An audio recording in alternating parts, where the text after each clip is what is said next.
के दयाला, हे राघव जी, मुझसे बहुत बड़ी भूल हो गई, मुझे क्षमा कर दीजिए, मैंने आपको पहचान नहीं पाया।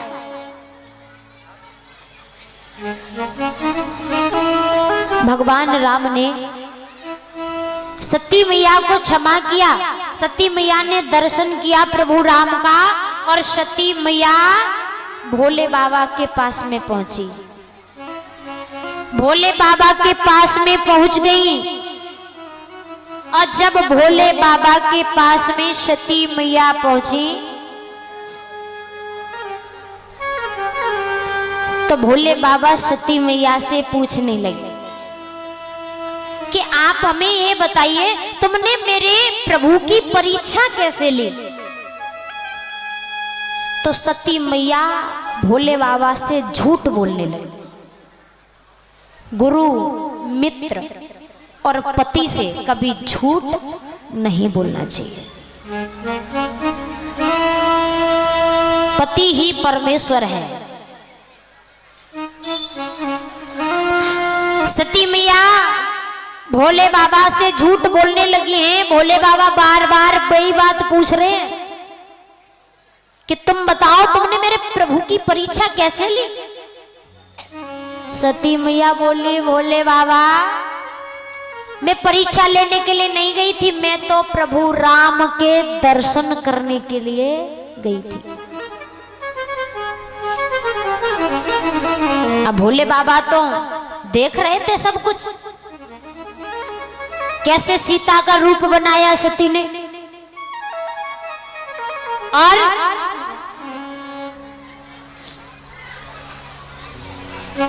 राम की परीक्षा ली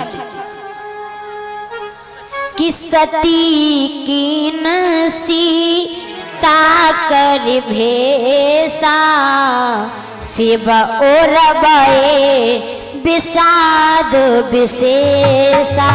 राम सिया राम, सिया राम जय जय राम, सिया राम, सिया राम जय जय राम। सती कीन सीता कर भेसा, शिव और भयो विषाद विशेषा। राम सिया राम, सिया राम जय जय राम। राम सिया राम, सिया राम जय जय। बोलिए शंकर भगवान की।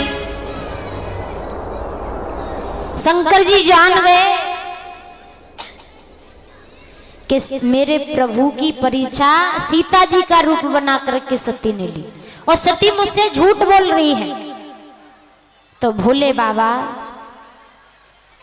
सती से कहने लगे हैं कि हे देवी, तुमने मुझे धोखा दिया है, मुझसे झूठ बोला है।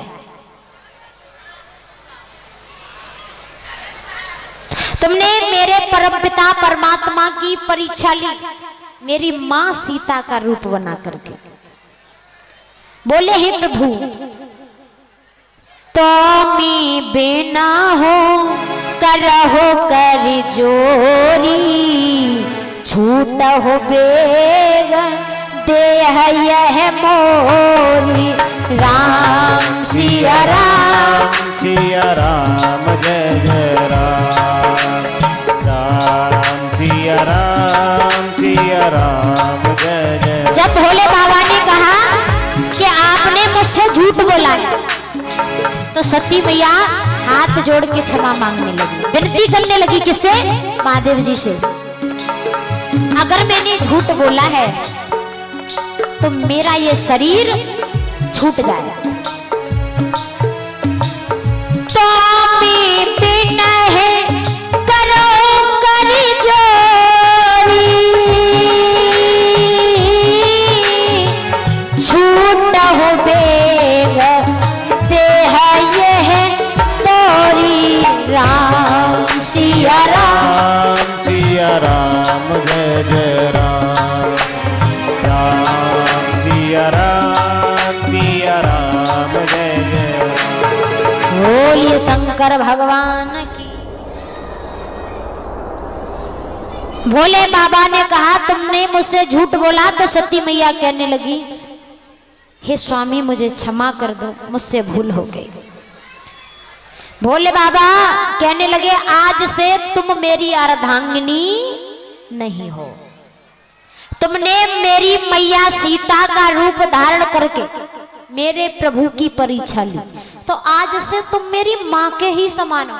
मैं जब तुम्हें देखूंगा तो माँ की दृष्टि से ही देखूंगा।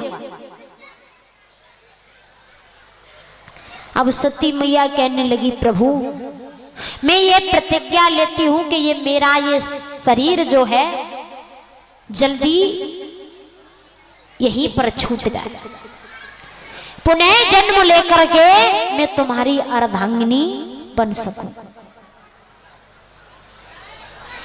अब भोले बाबा 87,000 वर्षों के लिए प्रभु राम के भजन में लीन हो जाते हैं।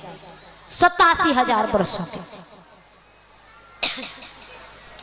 भोले बाबा 87,000 वर्षों के बाद में जब अपनी समाधि यानी अपने नेत्रों को खोलते हैं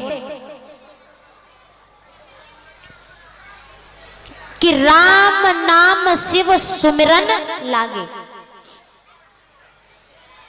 किसका नाम सुमरने लगे भोले बाबा? प्रभु राम का। राम नाम शिव सुमिरन लागे, जाने सती जगत पति जागे। जब भोले बाबा राम राम जपने लगे तो सती मैया जान गई कि मेरे आज स्वामी जाग गए। केवल भोले बाबा ने त्यागा था सती को, सती ने नहीं भोले बाबा को त्यागा था।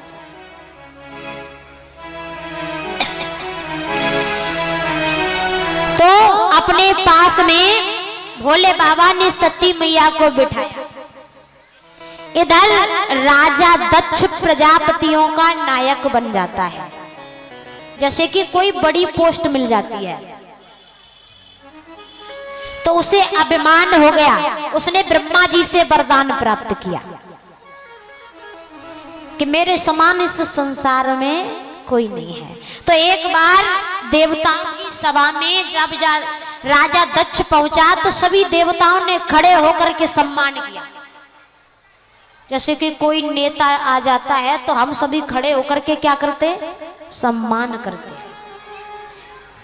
तो सभी देवताओं ने राजा दक्ष का खड़े होकर सम्मान किया, पर लेकिन भोले बाबा नहीं उठे। भोले बाबा अपने आसन पर ही बैठे रहे कि मैं नहीं उठूंगा। तो ये राजा दक्ष जो है भोले बाबा को अपशब्द बोल देता है अपनी वाणी से। और गुरु मित्र की निंदा सुनना, पति की निंदा सुनना सबसे बड़ा पाप होता है। तो जब वो राजा दक्ष भोले बाबा को अपशब्द बोल रहा था तो नादिया सुन रहा था। तो नादिया ने राजा दक्ष को श्राप दे दिया कि जिस मुख से तूने मेरे भोले बाबा की निंदा की है, यही शीश कट के एक दिन अग्नि में भस्म हो जाएगा और बकरे का शीश लगाया जाएगा। नादिया ने श्राप दे दिया। इधर राजा दक्ष ने यज्ञ रचाया। जब यज्ञ रचाया तो सभी देवी देवताओं को निमंत्रण दिया, पर लेकिन भोले बाबा को निमंत्रण नहीं दिया। जब भोले